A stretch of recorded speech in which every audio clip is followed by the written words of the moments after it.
bald head a second ago. Looking at myself in the mirror. This is awesome. This is a great day. 30 years ago, hey George, you were everywhere, brother. This guy was there with me from day one. I was too. Yes, you were. Yes, you were. Anyway, 30 years ago, man, Madison Square Garden, Hulk Hogan, Mr. T, Roddy Piper, Paul Orndorff wanted to kill him. What are you doing bringing an actor into our business, you know, our barbaric business, where they say wrestling is fake, we'll knock you out, or if someone says you had a good show, you're supposed to protect the business, you know, it's real barbaric. All of a sudden, Mr. T came along, we got through the match, he kind of like he was kind of like a catalyst. Vince had the vision, and I really didn't get it. I just thought we were going to take wrestling worldwide and international. But Vince had the vision, you know, to make it entertainment, and I didn't realize that the whole company was kind of like on T's back, and Mr. T kind of turned the nose of the ship, and it kind of pointed us in the entertainment direction. And here we are, 30 years later, fast forward, I'm the host. I mean, what am I doing here? I never dreamed 30 years ago I would still be up here, and everybody in New Orleans and everybody, everywhere I go, they still treat me like I'm the champ. You know, they give me compliments. Oh, Hulk Hogan, you're still pumped up. You know, you still look the same. Well, the body's not the same. The mind is, and the heart is. But you know, these new athletes out here, they're superheroes, man. They're super athletes. I went to the Performance Center in Orlando. The show you guys are going to see tonight, it's going to be something like you've never seen. And I want to thank all you guys for sticking with me for all these years. And it's an honor to be home. I'm grateful to be here. Gosh, I wish I was wrestling. I want to tear the shirt off so bad and drop the leg on somebody, but I might not be able to get back up. I miss it so much, and just being part of this and being here, it's great. And thank you guys for being so supportive and being here. And I just got to tell you, you know, I wasn't even going to say anything, but I'm trying to say it without being a big baby. I was at Fan Access, and I was wandering around, and this guy named Jimmy Hart from the Megaphone, he's been with me about 35 years. Come on, baby, come on, Doc, let's go, baby, come on. I want to show you something. Come on. He took me around the corner, and there was Andre the Giant statue. And I was cool, you know, and all of a sudden, I'm going to try to be cool now, and all of a sudden, the photographer goes, oh, let's take a picture. So I stepped up on this little platform, and Andre was in front of me, and I looked up. And when I looked at it, I lost it. And I lost it for about half a day. You know, I went right out, walked right by ringside. It was my turn to talk to the press. And as soon as the press said something about, oh, what about the Andre the Giant Memorial Battle Royal, I kind of did this, turned my back. Leaning on the ring, you know, I couldn't get over it. But that's how much this business means to all of us. You know, the people in this business, this is their life. I mean, to have a friendship and a love affair with a guy like Andre the Giant, who did not like me at first, he just beat the crap out of me until I kind of straightened up.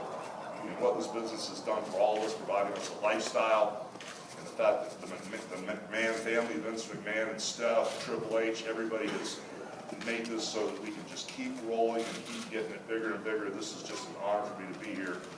I could talk all day, tell you stories, go totally crazy.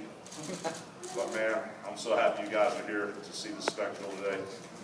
And I'm so happy to be the host. This is really something big for me. I got my kids here. My kids are now, Brooke is 25, Luke is 23. My kids are here. They're more excited than ever. And it's going to be awesome. Thank you guys. Any questions? Do I get to answer questions? You do. I do? Cool. George, please. Did you ever think you were going to come back here at a WrestleMania? I never thought I'd be back here. You know, I left and kind of wore my body out. Went through a bunch of surgeries and stuff, and after the 6th back surgery, they said, you know, you're not going to walk anymore. Well, that wasn't true. So after back surgery number 9, when I turned 60 years old in August, I'm back up and running. And just never dreamed I'd be back and have the luxury of being here. And just to do a side note, that's why we do all the things on TV for the kids. Do not try this at home. You know, wrestling is not fake.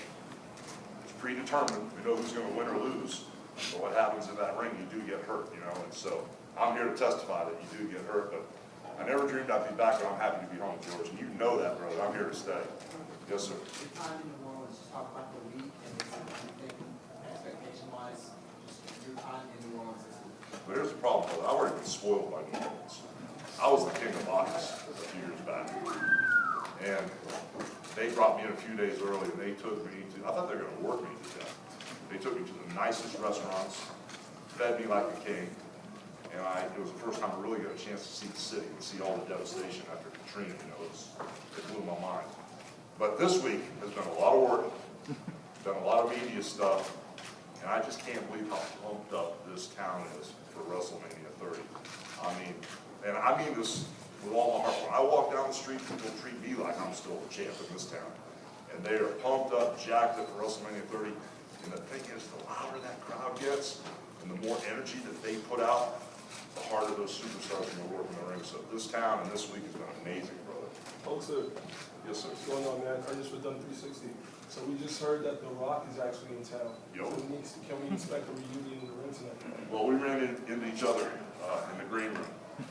And I didn't think it was going to be pretty. It was the last time, you know. And that match at WrestleMania 18 was crazy, bro. I mean, the fans were all over the place.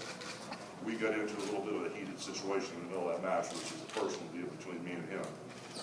He got all straightened out, but I haven't seen him since. And my boy did, Dad, there's the Rock, there's the Rock. I went, it's a brother. Last question. He was cool, thank God he was cool. Well, where did the word brother come from? Talk about that. I mean, that's the most used word in wrestling. Everybody in the locker room knows my deal. It's got anything to do with TV awareness, numbers, generating revenue, TV cues. I got that stuff down. But when it comes to remembering anybody's name except my wife or my kids or Vince McMahon or Stephanie or Triple H, I can't remember anybody's name. And I've probably met 100 people today already. And everybody's name is brother. I can't remember. I can remember the face. Somebody will come up and say, I took a picture with you the last time you were in the Superdome 18 years ago. I'll remember the face, but I can't remember the name. So thanks, brother. Thank you very much, everybody. Hulk Hogan.